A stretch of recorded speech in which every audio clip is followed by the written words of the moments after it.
Good morning, everyone. I'm Megyn Kelly. It's Wednesday, September 24th, 2025, and this is your AM update. Not only is the UN not solving the problems it should, too often, it's actually creating new problems for us to solve.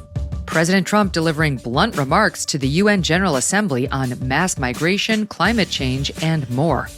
Would-be Trump assassin Ryan Routh guilty on all counts.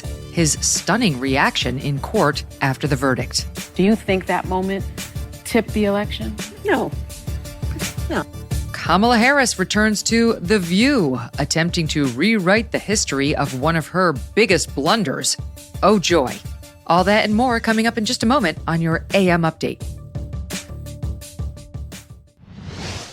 The flu does not wait, and neither should you. When sickness hits, you don't want to be scrambling for medication. You want to be ready. You want peace of mind, knowing your family is protected. And that's where All Family Pharmacy comes in. These guys make it simple to stock up before you need it. So when the flu or a virus or any illness comes, you already have the treatments on hand. Right now, ivermectin and mebendazole are 25% off, starting at just $2 a capsule. Plus, save another 10% with code MEGAN10. They've got over 200 medications to choose from. Antibiotics, hydroxychloroquine, antivirals, NAD+, methylene blue, and more.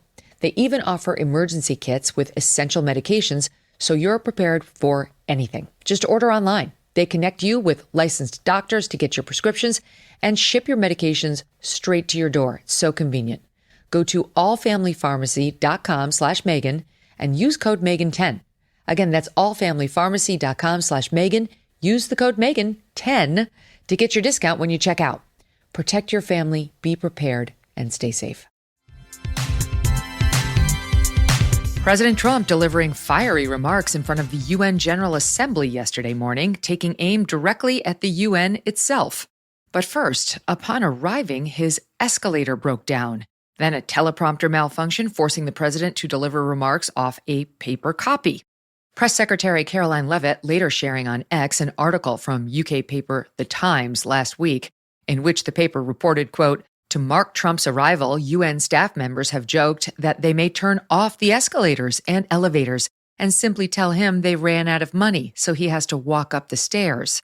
Since taking office in January, the administration working to revamp U.S. foreign aid programs, cutting billions in funding and canceling thousands of contracts across the government. Leavitt calling for an investigation, saying if someone intentionally stopped that escalator, that person needs to be fired. A UN spokesperson responding, quote, the safety mechanism was inadvertently triggered by someone who was ahead of the president on the escalator. Video of the moment does show a few people ahead of the president and first lady on the escalator, though it's unclear who they were and whether what the UN says happened is true. The Secret Service also taking heat. Real Clear Politics investigative reporter Susan Crabtree, who covers the Secret Service, posting on X, quote, the stalled escalator with President Trump and First Lady Melania stuck on it was a classic setup for an assassination hit. Yet the Secret Service barely noticed and didn't pull POTUS and FLOTUS off the suddenly stopped stairs. Crabtree continues, quote, sources in the Secret Service community are very concerned about what they witnessed from fellow agents today when President Trump was stalled and vulnerable. It's a similar critique to the Secret Service's delayed response in getting Trump off stage after a bullet grazed his ear on July 13th of last year. Press Secretary Leavitt disclosing late last night the Secret Service is investigating the matter. The escalator incident combined with the faulty teleprompter only adding fuel to President Trump's speech, taking aim at the very existence of the United Nations. I ended 7 wars, dealt with the leaders of each and every one of these countries, and never even received a phone call from the United Nations offering to help in finalizing the deal. All I got from the United Nations was an escalator that on the way up stopped right in the middle, and then a teleprompter that didn't work. These are the 2 things I got from the United Nations, a bad escalator and a bad teleprompter. I realized that the United Nations wasn't there for us. That being the case, what is the purpose of the United Nations? The UN has such tremendous potential. I've always said it, but it's not even coming close to living up to that potential. For the most part, at least for now, all they seem to do is write a really strongly worded letter and then never follow that letter up. It's empty words, and empty words don't solve war. The only thing that solves war and wars is action. That sentiment echoing the president's UN speeches from the first administration, largely rejecting globalism as a failed experiment. Mr. Trump hitting on a variety of topics, but mostly focusing on what he believes are existential threats to Western society, open borders, and religious-like adherence to so-called green energy policies. The president accusing the UN of partly funding mass migration into the U.S. Not only is the UN not solving the problems it should, too often, it's actually creating new problems for us to solve. The best example is the number one political issue of our time, the crisis of uncontrolled migration. It's uncontrolled. Your countries are being ruined. The United Nations is funding an assault on Western countries and their borders. In 2024, the UN budgeted $372 million in cash assistance to support an estimated 624,000 migrants journeying into the United States. But what took place is totally unacceptable. The UN is supposed to stop invasions, not create them and not finance them. You're destroying your countries. They're being destroyed. Europe is in serious trouble. They've been invaded by a force of illegal aliens like nobody's ever seen before.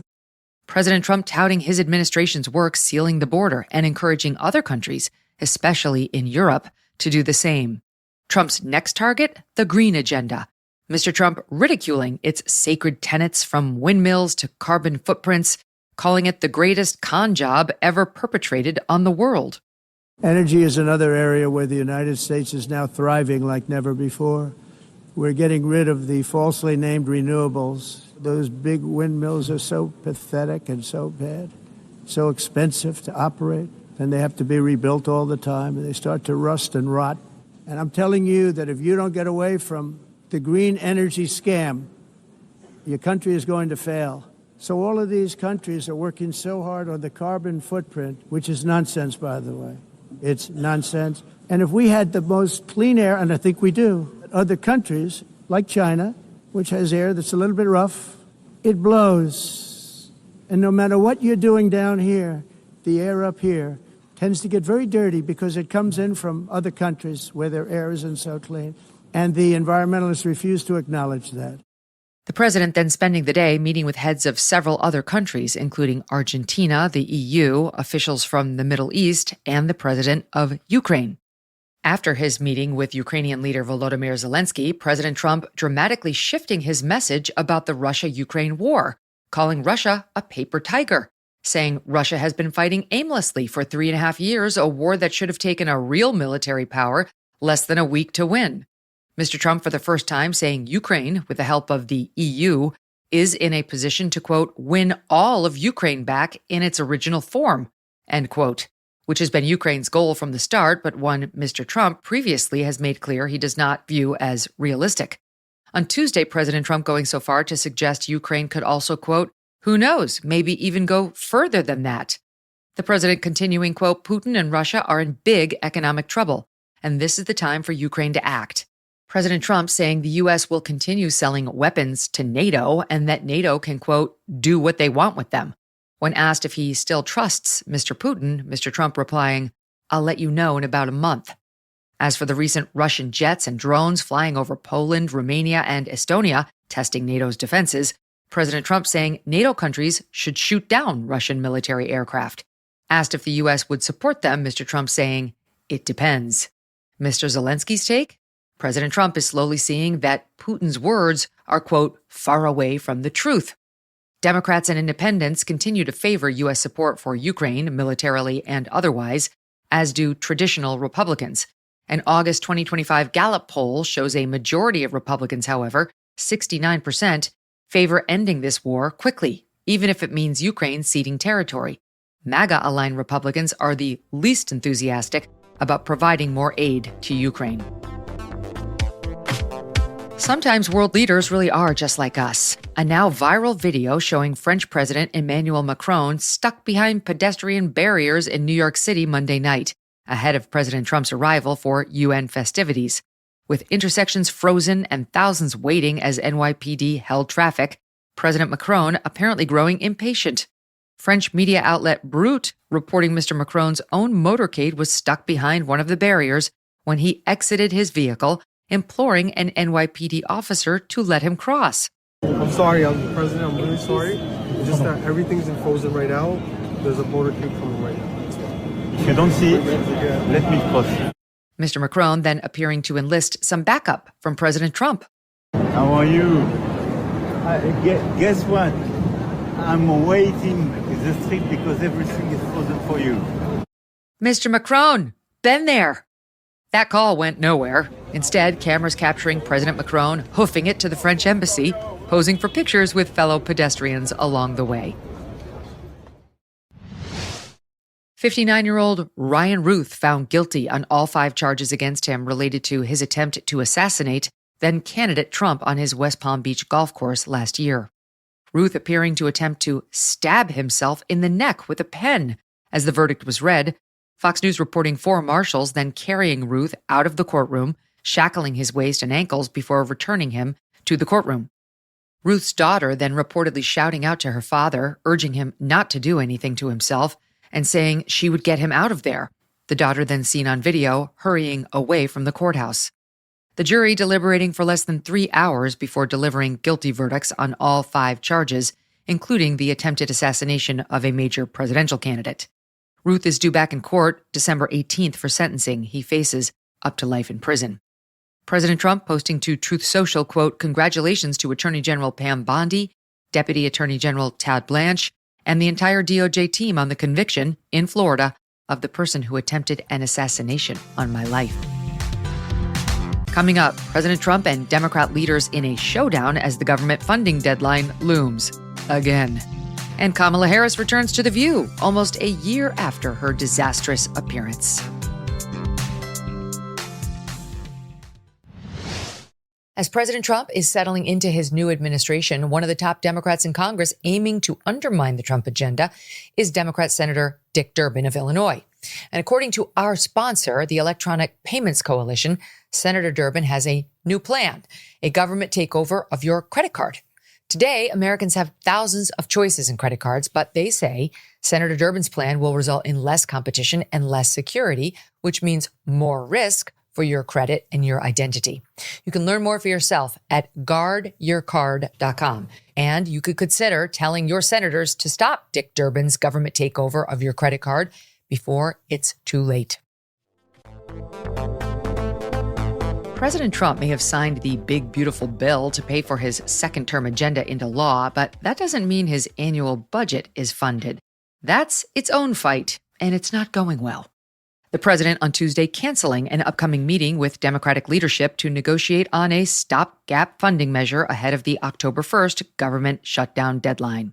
Over the weekend, House Minority Leader Hakeem Jeffries and Senate Minority Leader Chuck Schumer sending President Trump a joint letter demanding a meeting, writing they will not support a, quote, dirty spending bill that continues what they call a Republican assault on health care. With no power to do anything other than block Senate votes from reaching the floor, Democrats appearing to lay the groundwork for a government shutdown.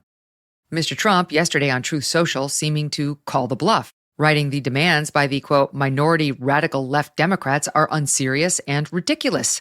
Quote, they're threatening to shut down the government of the U.S. unless they can have over $1 trillion in new spending to continue free health care for illegal aliens, a monumental cost, force taxpayers to fund transgender surgery for minors, have dead people on the Medicaid rolls, allow illegal alien criminals to steal billions of dollars in American taxpayer benefits, try to force our country to again open our borders to criminals and to the world, allow men to play in women's sports, and essentially create transgender operations for everybody. The president going on to say he looks forward to meeting with Democrats if they get serious about the future of the nation. As the deadline looms, calls growing on the left urging Democrats to force a shutdown in order to generate political traction. Progressive journalist Ezra Klein, writing for the New York Times earlier this month, quote, right now, Democrats have no power, so no one cares what they have to say. A shutdown would make people listen. Senate Republicans need 7 Democrats to join in passing a continuing resolution. The last time around, Senator Schumer caved at the 11th hour, passing the CR, drawing heavy criticism from within his own party. Former Vice President Kamala Harris joining The View on Tuesday, promoting her new book, wallowing in her 2024 election loss and attempting to rewrite the history of one of her most catastrophic campaign blunders. A little flashback here to October 8th, 2024, 4 weeks until Election Day. The vice president appearing in friendly territory, The View, where she was asked what was supposed to be a softball question by co-host Sunny Hostin. Well, if anything, would you have done something differently than President Biden during the past 4 years? There is not a thing that comes to mind in terms of, and I've been a part of most of the decisions that have had impact. Not the answer America was hoping to hear, apparently, as Democrats winced, the Trump campaign quickly turning that answer into a campaign ad. Many 2024 postmortems pointing directly to that moment as the clearest indication that she did not know what she was doing and she was about to fail. Yesterday, Sunny Hostin appearing somewhat emotional, asking Ms. Harris about that moment. And you said, quote, "There is not a thing that comes to mind," end quote. You write you had no idea, you just pulled the pin on a hand grenade. In the moment, I knew. The Trump campaign weaponized your answer against you, my question. And some, including James Carville and Jake Tapper, point to that answer as a turning point in your candidacy. Do you think that moment tipped the election? No. Good, because Sunny doesn't want to take the blame. Oh, we know. According to the former Veep then, she simply wasn't aware that voters were curious about what she personally believed as candidate for President of the United States. I'm a loyal person, and I didn't fully appreciate how much people wanted to know there was a difference between me and President Biden. I thought it was obvious. And I didn't want to offer a difference in a way that would be received or suggested to be a criticism. And I thought I was making the point. And I realize now that I didn't fully appreciate how much of an issue it was. You see, it's our fault. It's our fault if we didn't know what was going on inside that bizarre head of hers. Despite her repeated statements that 2028 is not on her radar, many speculating that another shot at the White House is in the works for Ms. Harris as she steps back into the spotlight. Chief data analyst at CNN, Harry Enton, crunching the numbers, finding that absence from the campaign trail is not exactly making voters' hearts grow fonder. Well, let's take a look at her net favorable ratings nationwide. You know, back in October of 2024, she was at -5 points. Not exactly great, but pretty close to the zero mark, right? Pretty close to even. But now, down under she goes. She's at -13 points. That's an 8-point drop since the general election among the overall electorate. She is not well liked at this particular point. The American people, they don't want this. They don't want her. And get this, she's 37 points underwater with independents. If you can't win independents, you can't win the election. And the bottom line is, with those in the center of the electorate, those who are the most up for grabs, she is way, way, way underwater. She is definitely swimming with the fishes. And not just any fishes, but the catfish, the ones who swim at the very bottom of the water. Love that, Harry Enton. And that'll do it for your AM update. I'm Megyn Kelly. Join me back here for the Megyn Kelly Show, live on SiriusXM Triumph Channel 111 at noon East, on youtube.com/Megyn Kelly, and on all podcast platforms.